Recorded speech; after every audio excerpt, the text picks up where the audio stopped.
Look, it's Lane Skelton. He's here from DWA. I can't believe it. Look at that guy. Holy cow, we have a celebrity as a third nerd. I don't know why he's slumming with us. Lane, thanks for hanging out, buddy. What's up? Yeah, thanks for having me on. What is? I'm just hanging with you guys, dude. I'm hanging with my boys. Right on. Good to see you, Lane. Yeah, Thanks for coming on, man. Thank you. Yeah. Well, and who we are, we got Michael Deeb over there. I'm trying to find the little button that says his name. There you go, guy who knows stuff. He is coming to us from San Francisco in the studio up there. Is it raining there? I'm sure it is. Who cares? Don't know why I ask, because nobody really cares about the weather in the Bay Area. My name is John Polnik. I'm your host of Big Nerds. We record the show in the Container Park in downtown Las Vegas. And we appreciate you guys being part of the show. All right, look, there's a bunch of people that are watching the show. We're looking at all the analytics stuff. There's a bunch of people that are watching that aren't subscribing. Please, come on, man. I'm begging you. We got Lane Skelton is here. He's telling you got to subscribe. You got to hit the like. You got to hit the notification button.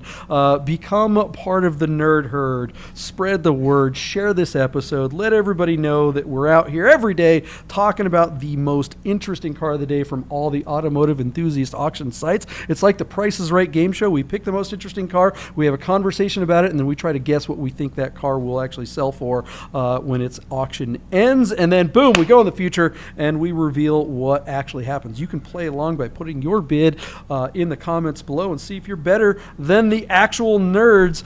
My partner Michael Deeb tends to pick all the cars, and sometimes he fails miserably, but today he did not. He actually picked one of the coolest cars there is. Michael Deeb, tell us about what the most interesting car of the day is today. All right, JP. On PCar Market is this 2004 Porsche 996 generation Carrera 4S. The coupe has a 6-speed manual transmission. It has about 113,000 miles on it, and it's offered to us out of Stamford, Connecticut. Equipped with, I guess the only interesting things are the Bose sound system and the sport exhaust, which make it really cool. And, of course, the manual transmission. But, JP, 996s are susceptible to IMS bearing failure, and at 15,000 miles, the IMS on this one went bang and let go. Porsche replaced the motor with, at the time, a 997 generation Carrera motor. So I will sort of defer to you and Lane about being experts of what the difference between a 996 Carrera motor is versus the 997 Carrera motor. But the IMS bearing has never been changed on the current motor, which now has about 100,000 miles on it. And so here's our car in triple black. Little rough, little worse for the wear. There's certainly some scratches on the bumpers and the paint. And what else did I note? There was there's some really bad pitting in the windshield. So I think the new owner of this car would probably want to invest in repainting the bumpers and replacing the windshield. But the big thing here, JP, is just another continuous discussion about IMS bearings, where they're at, and what you think about this, and is there any merit to the 997 version of the motor that Porsche put in this particular car? So Lane, what is your experience? Have you ever owned a 996? Because my partner's had like a half dozen of them. He loves them, but every time I look at one, he's like, you don't want to buy it. I kind of feel the same way. Yeah, like you wouldn't let your friend buy one kind of thing. Like it's that car. I let my friend buy a 996 recently, and he owned it for 200 miles before the engine blew. No way. So yeah. Oh my god. Yeah, it happens. I've owned two 996s. Okay. A Gen 1 and a Dot 2. Yeah. I didn't have problems with either one. I bought the .2 had a factory engine replacement at like 14,000 miles or something like that. Yeah, just like this one, yeah. Just like this. So I owned it at like. Did we lose Lane? Did we freeze up? But yeah, I never had any problems, but a lot of people have, basically. Yeah. So I shy away from them for sure. Yeah, JP and I have a friend named Buddha who has a 996, lives in Vegas, and he had a car with a replacement bearing, and his replacement bearing motor let go. and he loves his car, so he spent the money to put it back together again, and he's driving it now. But man, it's just like, whew, it's such a tough deal, you know. These cars are so wonderful to drive. They look spectacular. A lot of people have issues with 996s and the noses and the lights and all that stuff. I actually, the front end of a C4S I think is one of the best looking water-cooled 911s ever. I even like it better than the first gen 997, kind of the basic 997. So this is much more, this car has a lot more drama going on with the big, gills in the front and stuff like that. And the fender flares, and I love the turbo thrust wheels. This car really, and especially in the back end, just nothing better than that with the light going across and the wide head. Best ass on the 911 market. Yeah, black on black, lots of things going for this, but look, I would have to look really closely at which 997. I mean, a 997 engine, the 3.6. The first gen 996. I'm sorry, the first gen .1 997 3.6 engines are the same engines. They're still M96s. They're not, M97s like the .2s. So I don't know. I don't know if it really makes that big a difference. It depends on what size. There's the big the big bearing versus the 2-row one, and without having that information, even then, I'm just this kind of miles of car. Unless you can get this thing really inexpensive and just basically roll the dice and hope you get away with it, I just wouldn't spend a whole lot of money on this car. Yeah, you get into bore scoring too. There's all these things, not to mention and coil packs and these things just have so many little. One of the big shop owners here in Las Vegas, every now and then I think of getting one, and I talk to him, hey, I want to do a PPI. He's like, man, remember these engines are made of glass. They're awesome when they work, but when they don't, I don't know. Yeah, I don't know. Yeah, they're so good when they work too. They rev out and they make good power, and they're great, smooth. Yeah. I've owned, I think, 6 996s and never had an issue with them, knock on wood. But it's still terrifying, the idea of owning one. All right, so what do we think this car will sell for? Is this a good entry-level 911? Is this a good way to start out your Porsche collection? Or should you look for something that's maybe a little bit more reliable, or just spend a whole heck of a lot more money? Deeb, what do you think? All right, I don't know. Like our good friend Justin Jurgens, we've covered a couple of his cars. He has the British shop in, down there in San Luis Obispo. He's got an anniversary car, so a 40th anniversary. JP, the car's got 49,000 miles. 49. He's asking $49,000, and the car's just got like regular miles on it, like 60,000 miles or something. And it looks to be in really nice condition. But I'm nervous of it, I just don't want to get it and have the motor. I would just be gutted if I had to deal with a motor that broke on me. I just don't think I can. Yeah, those anniversary cars are even better. They are the better driving car. God. With Lighter a little bit weight, more power and power. lighter and two-wheel drive. Rear-wheel drive. Limited slip diff, the Yeah. whole thing. It doesn't have this car's nice rear ass, but it's just such a beautiful car. And I really would like to buy the car, but I'm scared to death of it. So anyways, I digress. Our car is a 2004 with 113,000 miles. 98,000 of those miles are on the current motor. Out of Stamford, Connecticut, our car's sitting at $25,000 on just 3 bids, and it closes in about 3 days. I'm going to go $35,000 on this car, and I really think that's probably what this car is worth. But what do you say, Lane? Where are you at? I think in with 60,000 miles, like that anniversary, with 60,000 miles in nice condition, it would be a $50,000 car. But this one with the high miles and even though it's a factory engine, it's a replacement engine. A couple things on and definitely has some scratches and nicks and stuff. I'm going to say 34. 34. That's a good one. You're going to come in right underneath me.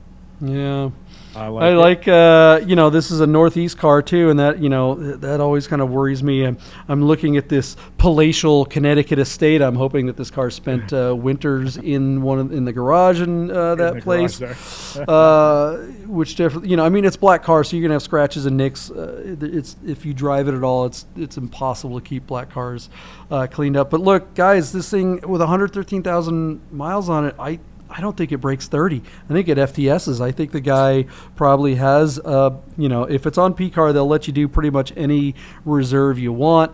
These cars have been hot, but that's been lower miles cars. The market is softening. I don't know who's going to want to roll the dice on something with 113,000 miles. Look, if that engine was replaced at 70,000 miles and you had an engine with only 40,000 miles on it or something like that, then okay, then we're talking. But this is the kind of thing that, poor Lane's friend, man. I mean, you could, this thing could blow up on the way home. I mean, it's just, oof. What do you guys think? Yeah. JP, bring us back to earth and give us your number.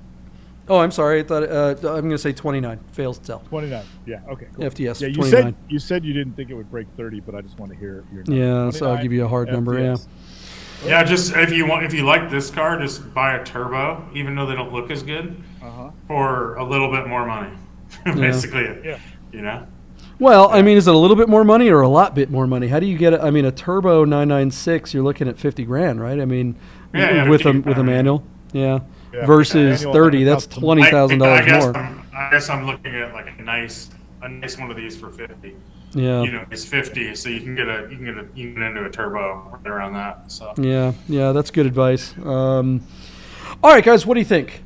Is this car going to fail to sell like I think it is, or is this just a great way to get into a starter 911?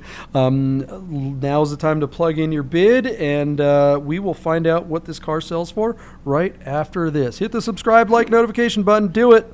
Hey guys, I'm super excited to tell you about our sponsor, Guys Customs. That's Guys, GYX_customs. That's how you spell it. Guys Customs bracelets. These things are amazing. Check them out. They're handmade in America, custom bracelets made to match your watch or your car. These things are unbelievable. I have 3 or 4 of them myself. My partner Michael Deeb has a bunch of them. They're pretty addictive once you get one. Each one of them are bespoke. We're talking carbon fiber. We're talking titanium. We're talking stainless steel, glass. There's none of this cheap Chinese garbage that you see a lot of bracelets being made out there. These ones are super high quality. They're made right here in America. When you go to Guys Customs on Instagram, it's about the only place that you can order one of these. When you DM the artist, you're actually reaching the real artist when you DM Guys Customs at Instagram. And she will make you a bracelet made to match that special watch, that special car, or that special person that has a special watch or a special car and they want something really, really cool in their life. They make the most amazing gifts. I get compliments on mine all the time. Everywhere I go, people are like, wow, that's really cool. You can see in the pictures, these beads, the colored beads are PTS. They're paint to sample. So if you have a specific color code for your car, she'll have beads made that are specifically painted to match your car or your watch. It's unbelievable. You got to get one of these Guys Customs bracelets. Check them out. They support us, and we really, really, really want to support them. Guys Customs bracelets. All right, let's get back to the bids. Let's find out how much that car sold for today. Welcome back, everyone, to Bit Nerds, your daily nerd on the most interesting cars of the day from all the automotive enthusiast auction sites. Here in the future, after our commercial break, our buddy Lane Skelton didn't like the future that he saw. He wanted to stay in the past where things were comfy and easy and he was in his comfort zone. The future, a little scary going into the future. And some of these results this week, I think, are indicative of something to be a little scared of. What do you think, Michael Deeb? JP, DeLorean only has 2 seats, so there wasn't enough room for Lane Skelton to come to the future with you and I. So yeah, I mean, he was pretty excited about you sitting on his lap, but when we said he had to sit on your lap, he was like, I'm out. Yeah. That's I can do a future without me is just fine. All right, what happened with this C4S Porsche that we were just talking about? Give us a quick rundown on it, and let's get to the bids. On PCar Market, this high mileage, kind of scuffed up C4S that sort of turned us off at the end by the time we really took a deep dive on it.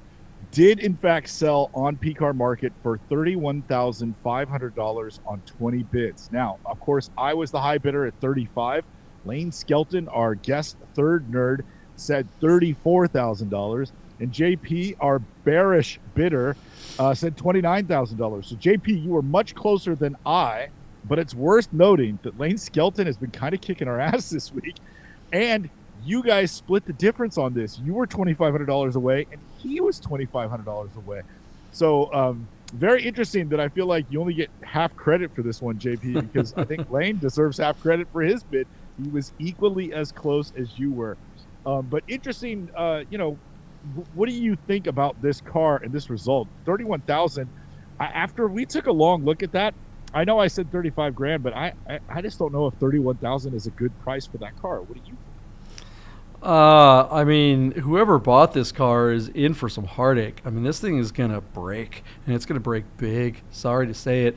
My $29,000 bid wasn't because I think this car is worth $29,000. I think it's because that's what people are stupid enough to pay for high mileage 996s these days. This car is a beautiful car. Even in its kind of, rough, loved, it's had a life. This car has been driven. This car has been around. These are fantastic cars when they work, like we said before the break, but this is, this has a boot full of heartache in the future.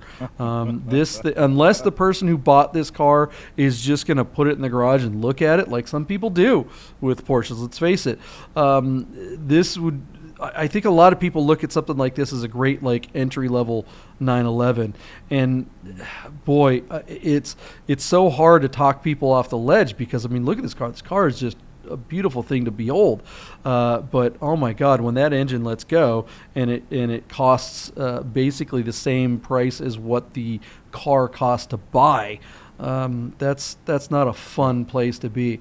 And you got to hope that whoever bought it just had a bunch of extra money laying around and was like, all right, I'll just drive it till it blows up and then do something else. But is that really likely the case? It's probably not. It's probably someone that was like, oh, I want my first Porsche, and here's a big, to the person who spent $29,000 on this thing, or what was it, 31 or whatever? 31.5. Yeah, I bet that's a lot of money to the person who bought this car. And I'm hoping it works out for him. I hope this is one of those that goes to 150,000 miles, but let's face it, that doesn't really happen very often on 996s. What do you think?